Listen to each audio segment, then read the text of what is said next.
Tense की बात करते हुए हम लोग आगे बढ़ेंगे। एक्चुअली टेंस होता है कि इसे हिंदी में काल कहा जाता है। Everyone knows it very well. Tense tense tense it is from right from the fourth standard. आप क्लास 4 से इसे तभी से पढ़ते आ रहे हैं। मतलब टॉपिक जो है ना अभी तक खत्म नहीं हुआ, कहीं ना कहीं से टॉपिक बहुत इंपॉर्टेंट होने वाला है।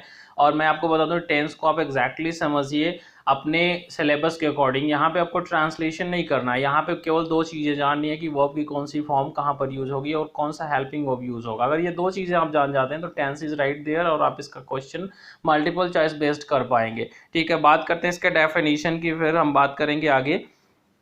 It can be defined as the form of the verb. ये वर्ब का एक ऐसा फॉर्म को शो करता है ना, उसी को इंडिकेट करता है। विच शोज, ये दिखाता है, वर्ब का ऐसा फॉर्म जो ये दिखाए the time and the state of an action, किसी भी कार्य के होने के समय को या होने की स्थिति या दशा को दर्शाने वाले वर्ब के फॉर्म को ही हम टेंस कहते हैं। मैं आपको बता दूं टेंस एप्लीकेबल है एक एवरी सिंगल सेंटेंस पे। हम दुनिया का कोई भी सेंटेंस बनाते, लिखते, पढ़ते, बोलते हैं तो उसमें टेंस की यूज होती है। टेंस की मदद से या तो वाक्य बनेंगे या तो मॉडल की मदद से बनेंगे। तो first of all you need to know कि वर्ब की ऐसी फॉर्म जो ये शो करे कि कार्य कब हुआ है, मतलब एक्शन जो हुआ है उस वाक्य के अंदर। देखिए विदाउट एक्शन कोई सेंटेंस नहीं बन सकता, मतलब विदाउट वर्ब कोई वाक्य बन ही नहीं सकता है। वर्ब एक इंपॉर्टेंट और इसेंशियल इंग्रेडिएंट होता है एक सेंटेंस का, राइट। उसके बिना सेंटेंस का हम इमेजिन नहीं कर सकते, बैकबोन होता है एक सेंटेंस का वर्ब। तो वर्ब की फॉर्म जो समय को दर्शाए उसी को टेंस बोलते हैं। ठीक है, इसको हिंदी में भी मैंने लिखा है कि टेंस से किसी कार्य या घटना के समय का बोध होता है, मतलब किसी भी कार्य या घटना के होने के समय का ये बोध कराता है।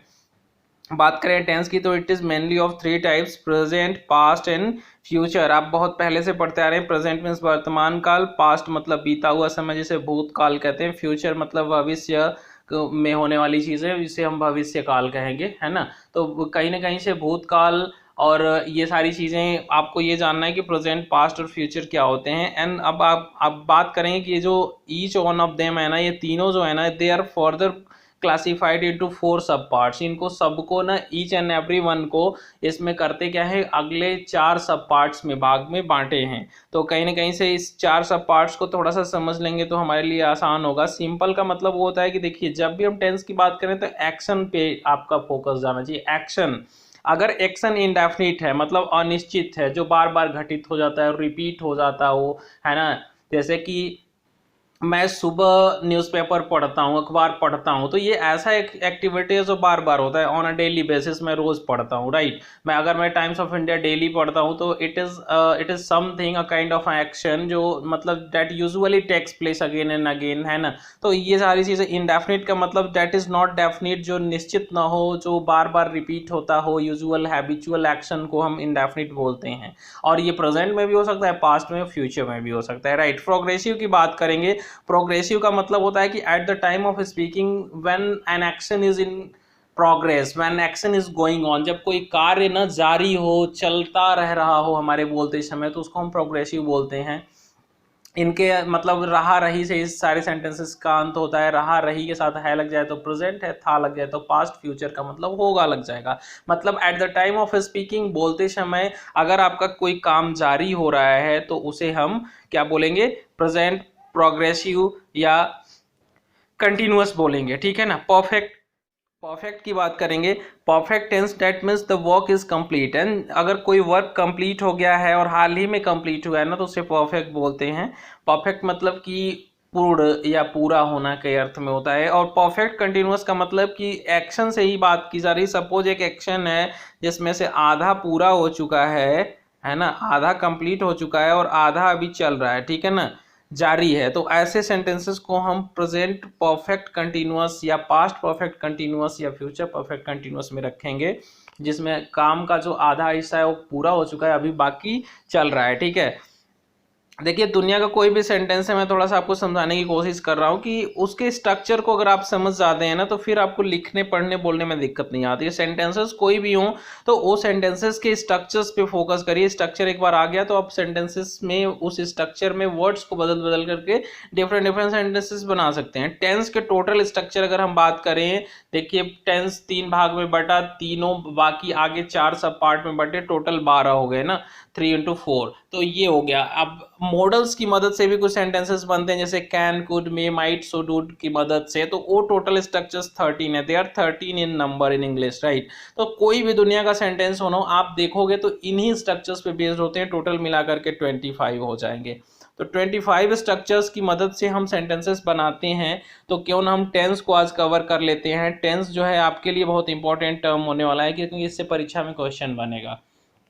वर्ब की कौन सी फॉर्म और कौन सा स्ट्रक्चर यूज होगा, मेनली देखिए जो बेसिक और मास्टर रूल है ना, वो ध्यान में आपको जरूर रखना है। कि वह देखिए शॉर्ट में इस टॉपिक को कवर कर रहा हूँ, लेकिन ये टॉपिक लेंथी होता है और थोड़ा सा टाइम लगता है इसको पढ़ने में, लेकिन हम उसी एग्जामिनेशन पॉइंट ऑफ व्यू से पढ़ेंगे कि एमसीक्यूज अच्छे से पास क्लियर कर पाए, ठीक है ना। चलिए, तो यहाँ पे दिया कि सब्जेक्ट, वर्ब और ऑब्जेक्ट हम कौन सा, मतलब ये जो ना एक स्टैंडर्ड एक ऑर्डर होता है, एक सेंटेंस अगर अफर्मेटिव में रहता है या मतलब स्टैंडर्ड फॉर्म में रहता है, तो सब्जेक्ट पहले आता है, फिर वर्ब आता है, फिर ऑब्जेक्ट या कॉम्प्लीमेंट आता है। और वर्ब मैं आपको बता दूं अकेले नहीं आता है, इसका हेल्पिंग वर्ब और मेन वर्ब दोनों एक साथ आते हैं, है ना। तो अलग अलग सेंटेंसेस में अलग अलग केस होता है, स्ट्रक्चर अलग अलग होता है, ठीक है।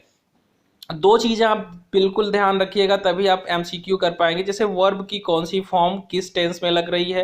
वर्ब की फॉर्म मैं आपको बता दूं V1 to V5 रोटेट होती रहती है। जैसे सब्जेक्ट के बाद हमेशा वर्ब आता है अगर वाक्य अफर्मेटिव में है, तो वर्ब जो है ना हमेशा V1 से V5 रोटेट होता रहे। वर्ब मतलब रूट फॉर्म, वर्ब की फर्स्ट फॉर्म, सेकेंड फॉर्म मतलब पास्ट फॉर्म, थर्ड फॉर्म उसे पास्ट पार्टिसिपल फॉर्म कहते हैं। वर्ब की फोर्थ फॉर्म का मतलब आईएनजी फॉर्म से लिया गया है। और एस या ईएस वर्ब की फॉर्म जो होती है उसे हम वर्ब की पांचवी फॉर्म कहते हैं। और वर्ब देखिए टोटल हेल्पिंग वर्ब टेंस में कौन कौन से यूज होते हैं ये ध्यान दीजिएगा। बी फॉर्म में इज, एम, आर, वॉज, वर आ जाएगा। हैव फॉर्म में हैज, हैव, हैड आ जाएगा, ठीक है ना। उसके साथ हैज, हैव के हैड के साथ बीन भी जुड़ता है, तो वो भी हेल्पिंग वर्ब में आप समझिएगा। डिड, डू जो है ना, डू, डज, डिड, ये सारे यही टोटल वर्ड्स हेल्पिंग वर्ब के रूप में यूज होते हैं, जो एक मेन वर्ब को हेल्प करते हैं। मेनली हेल्पिंग वर्ब्स के नाम से जाने जाते हैं। चलिए बात करते हैं कि what are the various structures, जिनको अगर हम जान ले एक नज़र में तो हमें टेंस क्लियर हो जाएगा और हम इस पे एमसीक्यूज कर पाएंगे। तो देखिए स्ट्रक्चर्स हम एक नज़र में पढ़ेंगे। तो सबसे पहला जो सेंटेंस है, जैसे टेंस का जो क्लासिफिकेशन हुआ है, तो प्रेजेंट इंडेफिनिट या प्रेजेंट सिंपल टेंस जिसे कहते हैं। तो इसमें दो तरह के स्ट्रक्चर यूज होते हैं, आप लोग जरूर ध्यान दीजिएगा। पहले स्ट्रक्चर में हमें is, am, are, has, have, subject को पहले रखना है, is, am, are, has, have ला करके अदर वर्ड्स ला देना। देखिएगा यहाँ पर यही मेन वर्ब का काम करता है। ये जो वर्ब है ना यही, जैसे कि वह खुश है तो ही इज हैप्पी, अगर वो एक डॉक्टर है तो ही इज अ डॉक्टर, मतलब इज के बाद कोई वर्ब नहीं आ रहा है, मतलब इज ही मेन वर्ब का काम कर रहा है, राइट। आपको बस ये ध्यान देना है। तो इसे हम टाइप 1 के रूप दिए हैं, ये टाइप 1 प्रेजेंट इंडेफिनिट का होता है। इसमें कोई एक्शन डिनोटिंग वर्ड नहीं होता है, केवल स्थिति दर्शाई जाती है, स्टेट ऑफ एन एक्शन। मतलब विदाउट वर्ब तो वाक्य बनेगा नहीं, तो इसी को वर्ब मान लेंगे, इज, एम, आर और हैज, हैव को। हैज, हैव का मतलब जैसे मेरे पास एक किताब है तो आई हैव अ बुक, है ना। उसके पास एक कलम है तो ही हैज अ पेन, है ना। हैज, हैव का भी यूज आप लोग समझ लिए कि पास है, अगर आपके पास कोई चीज है, पोजीशन को शो करने के लिए हैज, हैव का यूज करते हैं। इज, एम, आर का मतलब है, हूँ के अर्थ में यूज होता है, इसमें हम कोई काम नहीं कर पाते हैं, ठीक है ना। अगला जो इसका जो टाइप 1 का इसका हो गया, तो टाइप 2 जो है इसमें हमेशा वर्ब की एस या यस फॉर्म आती है पॉजिटिव सेंटेंस में, और जैसे ही निगेटिव लगाते हैं तो डू, डज में से कोई एक उसके साथ नॉट लगाते हैं। आप ये सारी चीजें पीछे पड़े हुए हैं। और जब हम डू, डज के साथ जब नॉट लगाते हैं ना, तो वर्ब की एस या यस फॉर्म नहीं बल्कि वर्ब की फर्स्ट फॉर्म लेके आते हैं। ऐसे ही जब इंट्रोगेटिव बनाते हैं तभी भी वर्ब की फर्स्ट फॉर्म आएगी, बस ये ध्यान देना है आपको।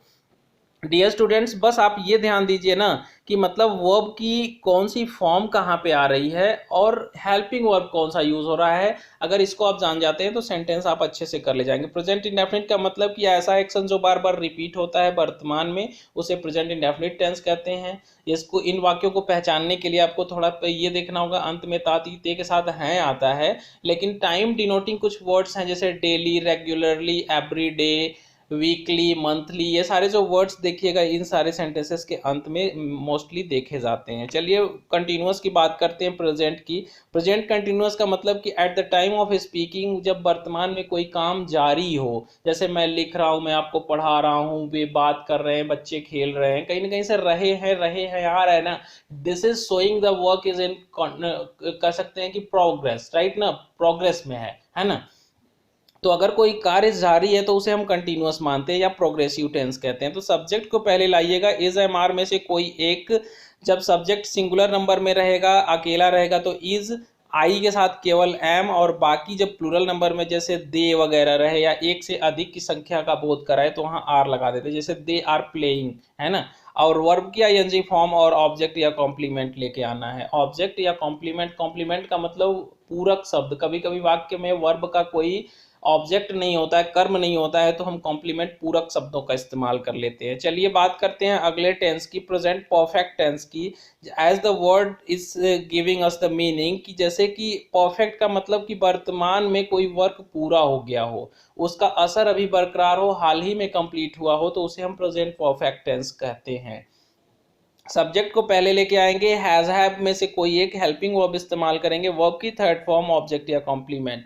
एग्जांपल मैं ऐसे आपको बता दूं कि I have completed my work, या आई हैव टेकन मील्स, मैंने भोजन कर लिया। या अगर मैं बोलूं कि I have completed my work just now, या I have seen you earlier, मैंने आपको पहले देखा है, तो आई हैव लग रहा है और सी का थर्ड फॉर्म सीन लग रहा है, ध्यान दीजिएगा। प्रेजेंट परफेक्ट कंटिन्यूअस टेंस, जैसा कि अभी अभी मैंने बताया, इसमें परफेक्ट भी है, कंटिन्यूअस भी है। मतलब कोई ऐसा एक्शन जो थोड़ा पूरा भी हो गया है, थोड़ा जारी भी है। जैसे मैं 10 दिन से आपको पढ़ा रहा हूँ, तो 10 दिन में कुछ तो मैंने पढ़ाया है आपको, अभी पढ़ा भी रहा हूँ। तो ये ध्यान देना है कि ऐसे एक्शंस को हम प्रेजेंट परफेक्ट कंटिन्यूअस टेंस में स्ट्रक्चर में रखते हैं, जिसमें थोड़ा सा वर्क अभी कंप्लीट हो गया है, थोड़ा अभी जारी है। तो जैसे मैंने अभी उदाहरण के तौर पे बताया कि मैं 10 दिन से आपको पढ़ा रहा हूँ, तो जैसे I have been teaching you, कह सकते हैं फॉर 10 डेज। ओके, ये आपका सेंटेंस का ये राइट स्ट्रक्चर होगा, ठीक है, ये ध्यान दीजिएगा।